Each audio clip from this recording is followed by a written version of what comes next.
राष्ट्रीय आरोग्य अभियान एकत्रीकरण समिती महाराष्ट्राच्या हाकेला प्रतिसाद देत राष्ट्रीय आरोग्य अभियानाअंतर्गत काम करणाऱ्या कंत्राटी कर्मचाऱ्यांनी मागील 16 दिवसांपासून बेमुदत काम बंद आंदोलन सुरू केलं आहे। कंत्राटी कर्मचाऱ्यांचे म्हणणे आहे की शासन निर्णयानुसार 10 वर्षे सेवा पूर्ण केलेल्या कर्मचाऱ्यांचे शासकीय सेवेत समायोजन होणे अपेक्षित होते, मात्र शासनाकडून अद्याप या निर्णयाची अंमलबजावणी झाली नाही। त्यामुळे कर्मचाऱ्यांमध्ये तीव्र नाराजी पसरली आहे। या आंदोलनात जिल्ह्यातील तब्बल 1000 पेक्षा जास्त कर्मचारी सहभागी झाले आहेत। डॉक्टर, परिचारिका, आरोग्य सेवक, प्रयोगशाळा तंत्रज्ञ यांच्यासह विविध पदांवरील कर्मचाऱ्यांनी काम बंद आंदोलनात सहभाग घेतला।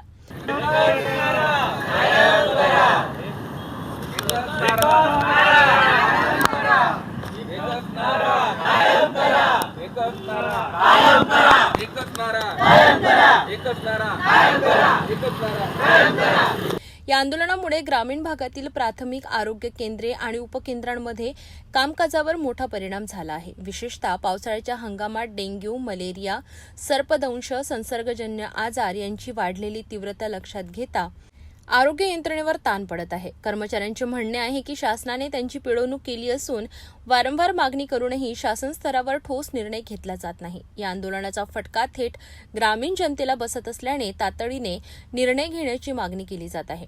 आज आमचा 16वा दिवस आहे आंदोलनाचा आणि तरीही सरकारकडून आम्हाला काहीच पॉझिटिव्ह होप्स आलेल्या नाही आहे। उलट प्रशासनाची कारवाई होईल आणि आमचा जेवढे दिवस आम्ही संपात आहोत तेवढे दिवसाचा पगार मिळणार नाही असे धमक्यांचे लेटर्स आमच्यापर्यंत येत आहेत आणि पगार न देताही प्रशासकीय कारवाई केल्या जाईल ही एक पिळवणूक सारखं वाटत आहे सर्वांना। कारण NRHM म्हटलं तर आम्ही सगळं रुरल एरिया जो येतो खेडेपाड्यामध्ये आमचे सगळे NHMचे कर्मचारी अधिकारी सेवा देत असतात आणि आम्ही रुग्णांपर्यंत पोहोचतो, रुग्णांना काय हवं नको ते बघतो। जर एवढी सेवा देत असूनही एक सरकारचं असं म्हणू शकतो आपण एक सावत्रपणा, जर तुम्ही परमनंट कर्मचाऱ्यांना एक वेगळं वागणूक देत आहे आणि कंत्राट्यांना वेगळी वागणूक देत आहे तर ती एक पिळवणूक आणि एक मोगलशाहीची छाप सरकार पाळू इच्छित आहे असं काहीसं वाटायला लागलेलं आहे। तर हे सहन करण्याजोगं नाही आहे।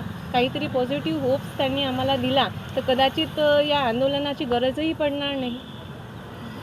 जर शासनाने तात्काळ ठोस पावले उचलली नाही तर ही चळवळ अधिक तीव्र करण्यात येईल असा इशारा आंदोलनकर्त्यांनी दिला आहे। मिशन अंतर्गत काम करणारे कर्मचारी बेमुदत आंदोलन करत आहेत। यांच्या आंदोलनामुळे जिल्ह्याभरामध्ये जी आरोग्य व्यवस्था आहे ती प्रभावित होत आहे। नॅशनल आरोग्य मिशनमध्ये काम करणारे जे कर्मचारी होते त्यांना 10 वर्षानंतर त्यांना परमनंट करणार आणि या शासन निर्णयाची अंमलबजावणी कुठे झाली नाही म्हणून हे बंद सुरू आहे। तर काय प्रतिक्रिया एकूण जाणून घेऊ। राष्ट्रीय आरोग्य अभियानमध्ये सर्व अधिकारी व कर्मचारी कार्यरत असून आणि सर्व अधिकारी व कर्मचारी यांचा आरोग्य सेवेवर मध्ये सहभाग आहे।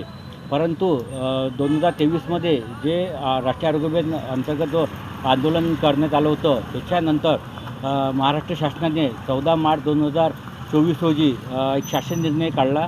त्याच्यामध्ये 10 वर्ष ज्यांच्या सेवा झालेल्या आहे त्यांना समायोजन करून त्यांना कायमस्वरूपी ऑर्डर देण्याबाबत शासन निर्णय काढण्यात आला होता। परंतु आज 14 मार्च 2024 होऊनही 1.5 वर्ष जवळपास झालेला आहे, परंतु तरी महाराष्ट्र शासनाने याची दखल न घेता अद्यापही 2च कॅडरचे फक्त ऑर्डर काढले आहे। बाकी जे कॅडर आहे त्यांना कोणालाच समायोजनाबाबत कोणतीच प्रक्रिया केली नाही। त्यामुळे सदर जे आंदोलन आहे पुकारण्यात आलेलं आहे आणि या आंदोलनाबाबत आम्हाला शासनाला हेच सांगायचं आहे की बा जे तुम्ही जो निर्णय काढला होता शासन निर्णय त्याची आपण तात्काळ अंमलबजावणी करण्यात यावी, जेणेकरून सर्व जे राष्ट्रीय आरोग्य अभियानांतर्गत जे अधिकारी व कर्मचारी कार्यरत आहे त्यांना त्याबाबत त्यांना न्याय मिळेल हीच आपल्या माध्यमाद्वारे आम्ही शासनाला एक विनंती करत आहे। किती लोक काम बंदावर गेले, किती अधिकारी कोणत्या अमरावती जिल्ह्यामध्ये 1300 कर्मचारी जवळपास कार्यरत आहे।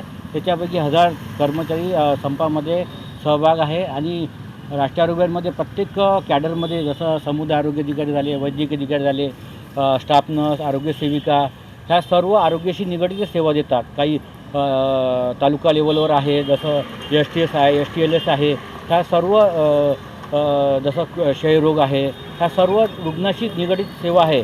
आणि जिल्हा स्तरावर तालुका स्तरावर जो राष्ट्रीय आरोग्य अभियानाचा जो पाया निर्माण केला होता शासनाने, त्यामध्ये आम्ही 2007पासूनच कार्यरत आहोत. परंतु तरी पण शासन याबाबत काही दखल घेत नाही आहे, न कोणत्या मानधनाबद्दल काही वाढीबाबत काही निर्णय घेत नाही. जर आम्ही याच्या अगोदरी पण भरपूर वेळा निवेदन दिलेलं आहे. 10 आणि 11 जूनला पण आम्ही याच्याबाबत शासनाला पूर्वसूचना दिली होती की जो तुम्ही जो शासन निर्णय काढलेला आहे त्याच्याबद्दल तुम्ही काहीतरी पुढाकार घेऊन जो अधिकारी व कर्मचाऱ्यांना न्याय देण्यात यावा. परंतु शासन याबद्दल काहीच कारवाई करत नाही आहे.